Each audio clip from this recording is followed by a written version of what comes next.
उर्फी के किरदार से शोहरत की बुलंदियों पर पहुंचने वाले लेजेंडरी अदाकार शकील अहमद 85 साल की उम्र में इंतकाल कर गए। मरहूम की तदफीन कल बाद नमाज़े असर कराची में की जाएगी।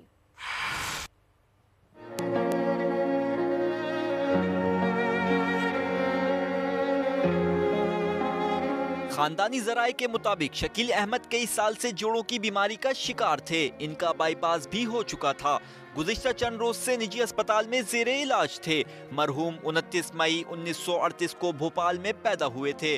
अंकल उर्फी, आंगन टेढ़ा, अनकही जैसे ड्रामे इनकी शिनाख्त बने। भाई तो अपने कमरे में है। बताने का शुक्रिया, मगर इस वक्त मैं सिर्फ आपसे मिलने आया। जी? शकील अहमद ने मुतअद्दिद फिल्मों में भी काम किया।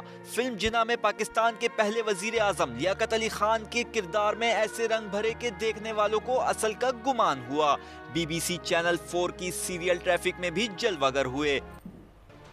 बुलेटिन में खबरों का सिलसिला जारी है। यहाँ वक्त तो एक ब्रेक के बाद देखिए